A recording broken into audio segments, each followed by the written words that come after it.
Hey guys, this is Miss Chang. This is session 8, forensic psychology or criminal profiling. We're on the final stretch here, and this is probably my favorite subject to teach. We're going to have a presentation project for this week. We'll talk a little more about it at the end. For now, I would hope that you take the notes either by typing them or writing them out, because it's a good idea to do your notes when you want to remember something. So let's go ahead and get started with the notes, and then we'll talk about the project. So we start with a quote: "Behavior reflects personality," and that's by FBI agent Greg McCrary. So forensic psychology is also known as investigative psychology, and it's the intersection of law and psychology. This is the study of functional behavior of criminals to infer personality and identify motives. So going back to our logic unit, the word infer is to make assumptions based on evidence that you could see. So based on what weapons they might use or who they choose as victims, we might be able to figure out what their motive might be and then what their personality is, so we could characterize them and eventually catch them. So forensic psychology likes to focus on crimes resulting from abnormal, dysfunctional, or inappropriate mental processes within the personality. So crime happens all the time. People break the law all the time. There are many criminals, and because of that, you cannot analyze every single person. And it's also very obvious why a lot of people commit crime. So if you shoot someone because they're cheating with your wife, that's crime of passion. Or if you steal because you don't have money and you want to feed your kids, or you're selling drugs on the street corner so that you can pay for your clothes. These things kind of make sense, and you don't really need a forensic psychologist to analyze these types of cases. So on the next slide, we have a few examples of the types of cases that a forensic psychologist will try to look at. Let's go ahead. So unfortunately, I forgot about what's going on in this upper left-hand corner. If I remember, I'll tell you. But in general, forensic psychologists like to look at workplace as well as school violence. Now I remember the guy in the upper left going postal. He is a USPS worker who killed his coworkers. Unfortunately, being in a school, we have to be worried about school shootings these days because they're going up. We want to figure out why people will decide to come to school and hurt others. We want to figure it out, so not only can we identify potential criminals, but also to try to stop and prevent it from happening. Serial arsonists, so these are people who burn down houses. Serial killers, just like Jeffrey Dahmer here, as well as serial rapists. So this is a police officer that was convicted of raping innocent people that were under his care. Child molesters, and anyone with threatening communication, such as threatening a school with a bomb or so on. All right, so let's go ahead about the background about forensic psychology. So the FBI officially defines a serial killer as someone who commits at least 3 murders and over the span of a month, with a cooling off period between murders. So the word serial itself means back to back. So 2 technically is in serial succession, but FBI officially defines a serial killer as killing 3 or more people, and there has to be a period of about a month between the murders. This allows law enforcement to infer past, current, and future actions to help locate criminals. So the first documented use of criminal profiling was Jack the Ripper in 1888. These were murders that happened in London, England. They were also called the Whitechapel murders. That case has never been solved. But Jack the Ripper, if you do not know, was famous for killing prostitutes out in London. All right, so the roles of criminal psychologists. The first one is to determine sanity and competence of suspects. So someone might plead the insanity defense when they are up on trial, so for example, the Aurora shooter, he was taking a lot of medication, and then he was a PhD student, and he had pretty much a easy, from what it looks like, an easy middle-class lifestyle, where he's academic, he's intelligent. They want to figure out why did he shoot innocent people at a movie theater without being provoked. So one of the arguments that was made was that he was under the influence of psychological medications such as antidepressants and so on, and then that he was not of sound mind while he committed the crimes, therefore he should not be held liable for them. Another thing that criminal psychologists do is that they examine and evaluate the suspects. They also help police find and catch criminals. And then last but not least, they help prosecutors prepare a case for trial. So we have the word competency here. So competency, the following conditions would rule a defendant incompetent to stand trial. So to be able to be convicted, held liable, culpable of a crime, you have to be found competent. So any of the following may rule you as incompetent, and what ends up happening to you is that instead of being punished, so there's no capital punishment for someone who's incompetent, is that you might just be released back into society. You might go into a special needs home. You might end up going to a psychiatric home or so on, or you might get a lesser sentence. So the following would rule a defendant incompetent. So first one is any mental handicap, such as mental retardation. So think about that story of Mice and Men. Lenny kills the girl because he did not understand his strength and what he was capable of doing. He had accidentally killed the woman. Technically speaking, because of his mental status, he is not culpable. Next one is severe drug or alcohol addiction. So if you were under the influence whenever you committed your crime, you might be held less culpable.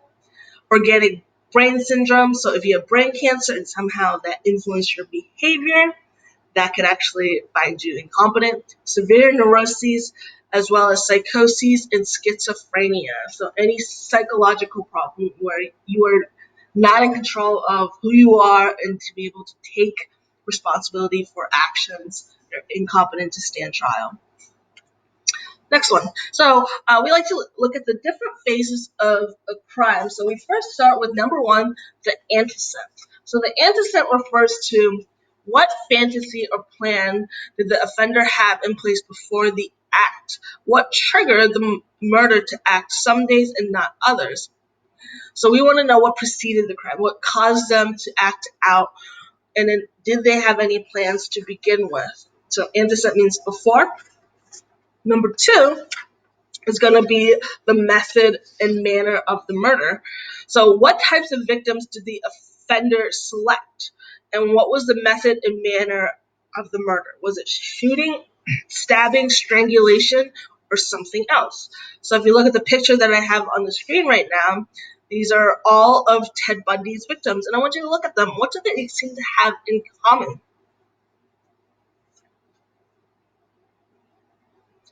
All right, so if you did notice already, they're all women, number one. They're all Caucasian, and they all have brown hair that's parted in the middle. So Ted Bundy had a type, and one of the assumptions based on the type of the victims was that he was choosing victims that looked very similar to an ex-girlfriend that scorned him. Number three, body disposal. Did the murder and body disposal take place all at one scene or at multiple scenes? So when we talk about crime scene analysis, there's the primary crime scene, but there might be a secondary crime scene. So where the murder happened, the actual crime happened is your primary crime scene. A secondary crime scene could be where you put the body or where you put a weapon. So we want to know, are they committing it all at one place and then they're leaving the body and the evidence at one place? Or are they hiding the body somewhere else and the weapon also somewhere else? That could help a criminal psychologist determine what is their thinking. Are they intelligent? Are they aware of methods? Are they trying to get away? Number four is your post-offense behavior. So last but not least, post-offense behavior. Is the offender contacting or keeping up to date with the media or investigators? So on the picture right here, this is a letter that was sent by the Zodiac killer. So I'm going to go ahead and read it for you. So this is the Zodiac speaking. I've become very upset with the people of San Fran Bay Area. they have not complied with my wishes for them to wear some nice zodiac sign buttons. I promised to punish them if they did not comply by annihilating a full school bus. But now school is out for the summer, so I'm punish them in another way. I shot a man sitting in a parked car with a 38. The map coupled with his code will tell you where the bomb is set. You have until next fall to dig it up. So all of these four factors put together helps paint a picture of what type of offender we have, and we can start making assumptions about their characteristics. All right, so the term criminal profiling is also known as offender profiling. It's the process of inferring distinctive personality characteristics of criminals based on the crime scene behavior of the offenders. So there's three ways of criminal profiling that we're going to talk about. The first one is organized versus disorganized. Second one is the Cantor or five-factor approach. Third one is the Turvey approach.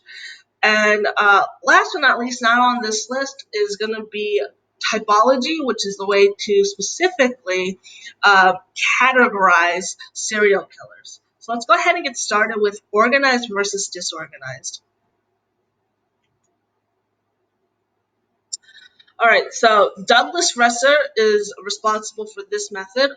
He calls it the organized versus disorganized method. So all criminal serial killers can be categorized into two. Criminals in general. It's organized criminal tends to have crimes that are premeditated and planned. Criminals are sane, know right from wrong, show no remorse. So it shows criminal intent that they intentionally tried to kill. They probably do not have any mental disorders. So it tends to be a little more malicious. The motive is more clear in some cases. Whereas a disorganized killer, the crimes tend to be unplanned, more evidence is left, and the criminals might be mentally ill. So that shows less of intent, that maybe they have a disorder such as schizophrenia that prevents them from knowing from acting correctly, or that something about them prevents them from knowing right from wrong. So let's go ahead and go over the traits of organized versus disorganized. So the traits for an organized criminal is that they tend to have higher intelligence. So they tend to be educated, might have a college degree. You can't make an assumption just because you went to college, you're not going to be a criminal. Second one, they tend to be higher class, so at least middle class, if not upper class. So you don't typically see them struggling with money. Number three, father has stable work. So they, as mentioned above, you have a typical middle class lifestyle job. Father's probably in the picture and he has a job. And then next is inconsistent childhood discipline. So how they were disciplined or treated might be a little inconsistent. So maybe their parents were completely hands off. Maybe the father was a totalitarian. Next one is that their mood is controlled during the crime. So whenever they're committing the crime, they are calm, cool, and collected. They're not sweating. They're not freaking out and making mistakes everywhere. Organized killers also probably live with their partner. So there are serial killers that aren't living alone, that they actually have families with children. And then if you tend to have a partner, tend to have a family, these are considered organized killers who are plotting and planning.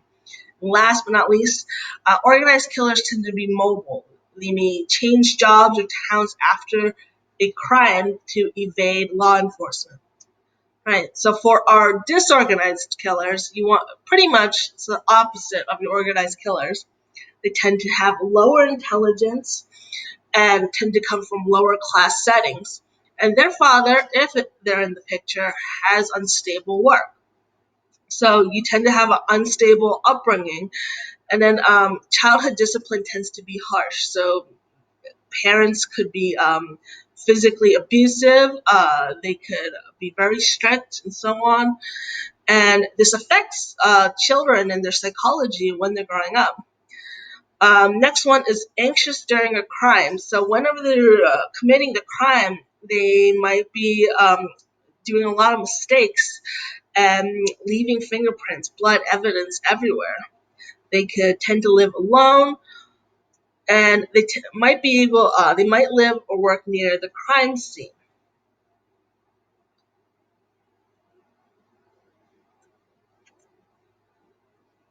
All right, just to compare organized versus disorganized. On the left, let's describe the two. Tell me if you know the difference. So on the left, we have Charles Manson pictured on the bottom, and then on the top is the Manson family. So this guy was famous for committing crimes with his Manson family in the 1960s, and then they committed very brutal murders. Charles Manson himself was the child of a prostitute, and then his mother gave him up, so he was adopted. But he had a very vagrant lifestyle, so eventually he ended up leaving home, and then he wanted to pretty much start a cult where he had his family, and then he was the leader of the cult, and then he was trying to elicit race wars with his cult. And then on the right, we have Ted Bundy. So we've mentioned Ted Bundy before in class. He was going to law school. He had a girlfriend. He actually helped police officers with their with analyzing crime, and then he got away for a very long time because he's very attractive, intelligent, charismatic. So people didn't suspect him. So what are they? Organized, disorganized? Right, so if you guess that Charles Manson was a disorganized killer, you are correct. So they got caught soon after their last crime, the Tate murders. Didn't want to put gory pictures on the internet because we're keeping it PG, but you could Google it or DuckDuckGo it at this point. You guys could see how messy that crime scene was. And they left the weapons and the blood everywhere. It was very easy to trace it back to the Manson family. Ted Bundy, on the other hand, he got away for years, and it took this sloppy bite mark on his last victim for him to finally get convicted. Moved around quite a bit, started in California, ended up in Florida.